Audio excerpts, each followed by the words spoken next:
کچھ بعد عید الاضحیٰ کی، جس کے پرمسرت موقع پر وزیر اعظم شہباز شریف کی جانب سے عالمی رہنماؤں کو مبارکباد کے فون۔ ترک صدر رجب طیب اردوان، ایرانی صدر، عمان کے سلطان، آذربائیجان اور تاجکستان کے صدور سے گفتگو میں وزیر اعظم شہباز شریف نے دو طرفہ تعلقات مزید استحکام اور خطے کی صورتحال پر بات کی۔ وزیر اعظم نے دوست ممالک کے سربراہان سے عید کے موقع پر نیک تمناؤں کا اظہار کیا۔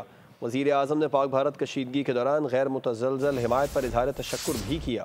عید کے موقع پر وزیر اعظم شہباز شریف کے عالمی رہنماؤں سے فون پر رابطے مبارکباد پیش کی۔ ایرانی صدر سے گفتگو میں برادر عوام کو بھی عید کی مبارکباد دی۔ آیت اللہ خامنائی کے لیے نیک خواہشات کا اظہار کیا۔ ایران کے ساتھ تعلقات مزید مضبوط بنانے کی خواہش کا اعادہ کیا۔ ایرانی صدر کو دورہ پاکستان کی دعوت دی۔ سلطنت عمان کے سلطان سے گفتگو میں امت مسلمہ کے درمیان اتحاد اور ہم آہنگی اور اہل غزہ کے لیے خصوصی دعا کی گئی۔ ملائیشیا کے وزیر اعظم سے بات چیت میں بتایا کہ بھارت سے کشمیر سمیت تمام تصفیہ طلب امور پر بامعنی مذاکرات کے لیے تیار ہیں۔ آذربائیجان کے صدر سے گفتگو میں لاچین کے حالیہ دورے پر بات ہوئی۔ انہوں نے ایک بار پھر پاک بھارت کشیدگی کے دوران حمایت پر آذربائیجان کا شکریہ ادا کیا۔ وزیر اعظم شہباز شریف نے تاجکستان کے صدر کو پاکستان کے دورے کی دعوت دی۔ صدر امام علی رحمان نے علاقائی امن و سلامتی کے لیے پاکستان کی کوششوں کو سراہا۔ بحرین کے شاہ حمد بن عیسیٰ الخلیفہ سے بھی حالیہ پاک بھارت کشیدگی پر بات کی گئی۔